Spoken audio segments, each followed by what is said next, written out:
Austin Ayers asks, can you transfer your Quest 2 games and data to the headset because I spent thousands of hard-earned money on it, LOL. Yes, so just like if you were to replace your Quest 2 with the Quest 2 or you replace it with the Quest 3, you can just go in, download your games directly as soon as you've logged into your Meta account. Sometimes your save files may not transfer though. That is something that goes game by game that you may need to manually transfer those if you care about your old save data. For me, I usually only care about the games, but sometimes things like your leaderboards, your high scores, not all of that will stick with you onto the new headset, but every game you've ever downloaded, you can just instantly hit re-download. You don't have to buy a game again as long as you're using the same Meta account. And the cool thing, if you sell the same headset, you can share up to 2 so that you can continue to play the games on both the headsets as well. Sometimes this won't work for multiplayer though because they have to have their own dedicated Oculus name, but it can work just to play them side by side. Average Console Gamer asks, are the graphics better than a Quest 2? Technically, it is the same resolution as a Quest 2, although with the faster chipset, it can run higher frame rates, better textures, all that without stuttering, so you will have a better overall experience, but the resolution, the actual screens do seem to be the same screens and the same lenses as the Quest 2 itself. Cyber and Polar asks, is the pass-through leaning more towards Quest 2 colorless look or Quest 3 look? The pass-through is just like the Quest 3. It's full mixed reality color pass-through, and unlike the Quest Pro, this is not a black and white camera that they're recoloring in post. These are actual color cameras you're seeing through in real time with actual stereoscopic depth. One thing that people don't realize about all the different kinds of pass-through out there, sometimes you'll see video of certain headsets like the Pico or other ones where the pass-through looks a lot clearer, but the problem is they're flat cameras. There's no depth to it, where the Quest 3 does have the best pass-through that I've ever tried because all the objects feel real. They don't feel flat. And if you've ever looked at the difference between true 3D video on your headset versus like a photo that's just a 360 photo, everything's flat, you'll know the difference that I'm talking about between those two. But it's solid mixed reality color pass-through on the Quest 3S, just like the 3.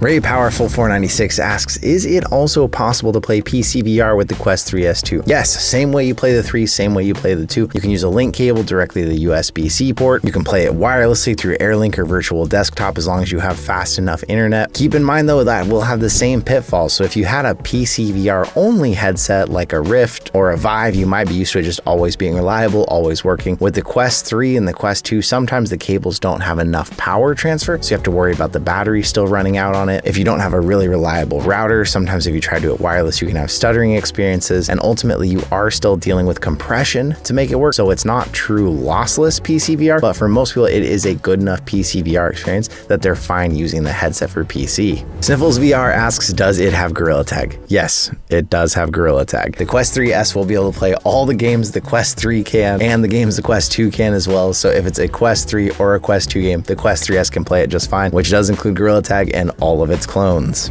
Victoria French asks, does it lose controller tracking the same as the 3 or worse with the new camera setup? So this is unfortunately something that's still going to be a little up for debate. The cameras do seem to cover the same range. Some people said, oh, with the new camera array and the layout of it, it might actually have better tracking. If it does, at this point, it's going to be negligible or very hard to notice the difference. From my testing and what I've tried so far, it seems like it's the same as the 3, not worse, not necessarily better. And if it is better, it would be a negligible difference at best.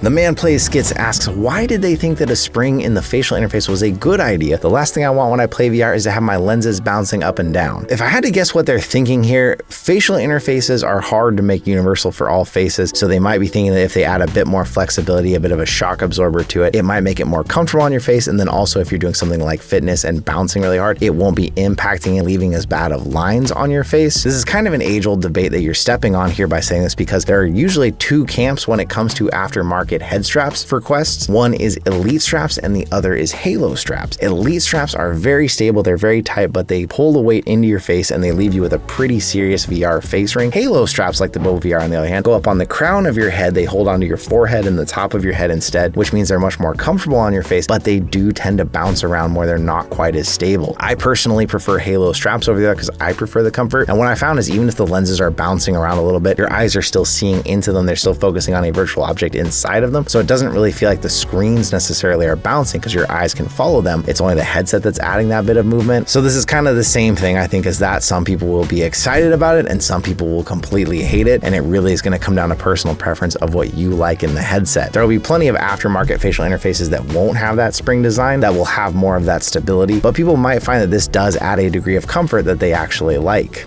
The Man Place gets also asked, how well will the headset stay on your face? Like, will it move around when you play because of the springs and the facial interface? Does it feel heavier in the Quest 2? It's very slightly heavier in the Quest 2, but it doesn't really feel any different when it's on your head. You don't notice that weight. I did notice that weight even though it's about the same as the Quest 3 because I'm used to a Quest 3 which is a little closer to your face, meaning the center of gravity is a little bit closer. But ultimately, the headset's going to hold on your face pretty much just as fine as any other Quest does, especially depending on which type of head strap you get that's going to either hold it on tighter, or if you get a Halo strap that's going to make it a bit more comfy. But ultimately, if you've had a Quest 2 and you didn't have issues with it falling off your head, you're going to feel the same way about the 3S. G Brown asks, if the headset starts fully charged and the controller starts fully charged, but with rechargeable batteries, since they're really small and light, the controller batteries run out before the headset does? With the Quest 3, if you got the rechargeable batteries to the controllers, you absolutely had to remember to put them back on the charging dock if you wanted a full play session the next time you picked up the headset. This is an interesting problem with a lot of these rechargeable controllers or the docks that recharge them in them because they have built in so much technology to either wirelessly charge or charge through the prongs. They're putting very small AA batteries actually in the controllers. Some of them are as small as like 167 milliamp hours. And if you were to go to the store and just buy some Duracells right now, those are like 3,000 milliamp hours. The drain on the controllers is pretty slow and low. So I feel like as long as you do remember, put it on the dock, make sure it's on there right, you're going to be completely fine every time you go for a play session. Where if you get like Duracells and you leave them in there, I mean, I've had controller batteries last upwards of 3 months without changing them out. So ultimately, that's why I say the docks are kind of a luxury. They're kind of unnecessary. Like, yes, it's nice to think, oh, I'll never have to worry about my controller batteries again. But with regular batteries, if you're only worrying about every few months, it's really not that big of a deal. It's not like it was for me with my Rift S, where I was changing batteries almost every time I used the headset. So ultimately, if you're worried about batteries, I wouldn't get one of the docks. I would just keep running high capacity AA batteries that you're only gonna have to swap out every few months. Halo JUK asks a question about your glasses. Were they Meta Ray-Bans? And also says the Quest 3S looks good. Slim upgrade for a Quest 2 for those on a budget. Yeah,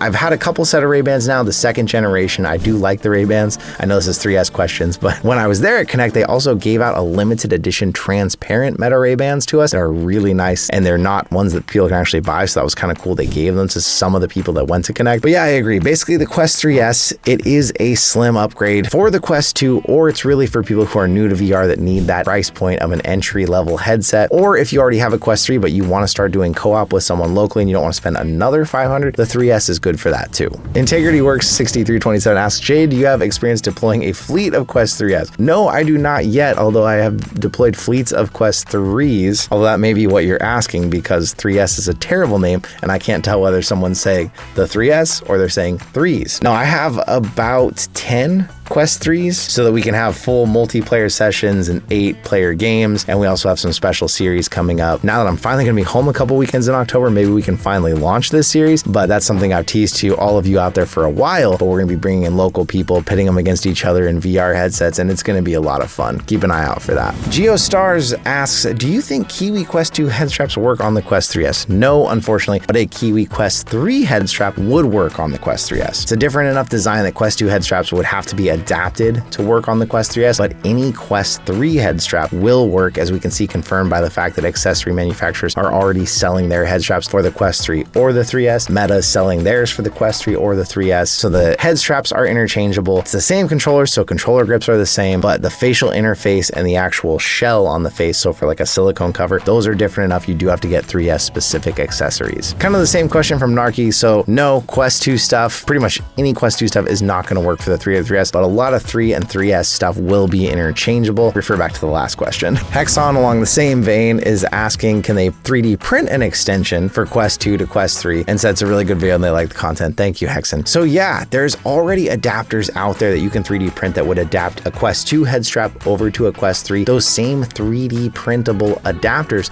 would work because the Quest 3 head straps and the Quest 3S head straps are interchangeable. You could print an adapter right now for a Quest 2 to Quest 3 head strap and then use it on your 3S as soon as it shows up. Thanks for the compliment, Hexon. Sharky867 asks, is it compatible with the Quest Pro controllers? Yes, it is. You can swap them out just like you can with the Quest 3, so you can use Pro controllers with the Quest 3S. Will people do it? I'm sure they will. It's getting harder and harder to get the Pro controllers, and there's less and less reasons I feel like to use them, but for people who really want that perfect tracking from the controllers, you can still use the Quest Pro controllers with the Quest 3S. Mike's Cat asks, my only question is why was the end of the video in a bathroom? Were you not able to hold it until after you finish filming? Seems like a strange choice to dump while filming a video about VR. I tried to ask that with a straight face. No, we all who got to go try the Quest 3S early had to go back and film our videos and edit our videos in our hotel rooms. So a couple of us out there thought it would be funny as a joke to use the bathroom as the location of filming. So if you watch other creators, you might notice that some other people were also in their bathrooms during theirs. Bathrooms are not a great place to record. 43223 asks, if the resolution is lower, does this mean we get more performance like in Minecraft VR? Now this is a valid call out because it's no longer gonna have to be pushing the resolution that the Quest 3 has with its higher end screens with the higher resolution. Can we get more power out of that chipset on the Quest 3S? In theory, yes, that power should be able to be utilized in other ways. I imagine the way the games are optimized, we're not gonna notice a big difference, but what I'm hoping is if you are recording something or streaming something simultaneously and multitasking on a Quest 3S, that's where you might notice the difference, because now if you try to like bring up a YouTube chat window and stream from your Quest 3, you might have noticed games can fall apart in that moment, or even sometimes just high-end recording. So in theory, we should get some of that power back, but it may not be enough to really notice a difference.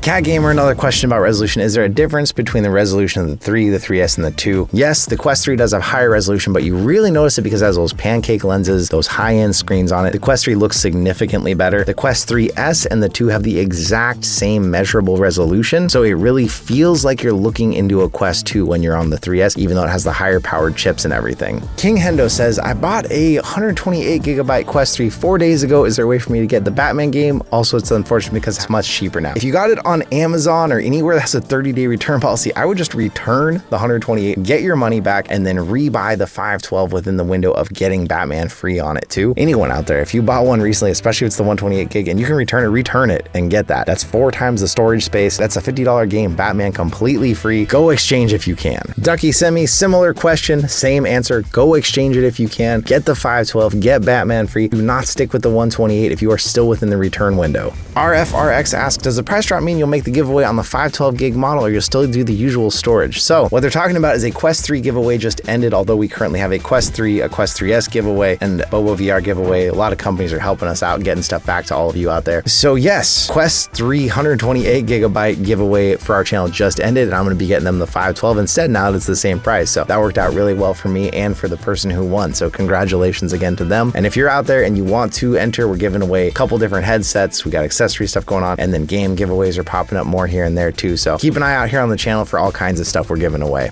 Star Walker says, will the Quest 3S support Bluetooth since there is no headphone jack? So yes, the Quest 3 itself currently has Bluetooth audio, but one thing that's an issue is it's by the networking chipset. So it's not like good low latency Bluetooth like most phones would have built into them for your headphones to have instant audio. So what happens more often is you need a Bluetooth dongle that is usually USB-C to go into the side that then pairs up to the headsets and runs low latency Bluetooth, so your audio actually syncs up correctly. So yes, it technically does have Bluetooth, but it's not going to be great Bluetooth audio like you're hoping for without a dongle. Robert Sharp asks, what about the speakers? Are they the same as the Quest 3? Obviously, we haven't seen a teardown, but by the look, the design, the sound, yes, it seems like they're exactly the same as the Quest 3, which means they sound decently good, they get decently loud, but some apps out there like Supernatural are a little bit quieter and are based on music, and they just still don't get loud enough to me directly from them. And without an auxiliary port on the Quest 3S, there's probably not going to be a lot of other audio options either. So I still personally believe audio is a downfall, but it's so much better than the Quest 2 was that a lot of us get by just fine without it. We got another week still until the Quest 3S drops, and hopefully at some point we'll have one somewhere, even if we can't show it off or anything yet, I hope. Keep dropping your questions in the comments out there. I'll keep doing what I can to answer all these for you. Thank you so much to all of you who have dropped questions. I hope this has been helpful for you. I'll leave some links here to the other ones in the series because we did do a whole other bunch of questions, and then obviously the first impressions will help you out with some of those too, and then we'll have a review for you soon. Thank you so much, and I'll see you in another reality.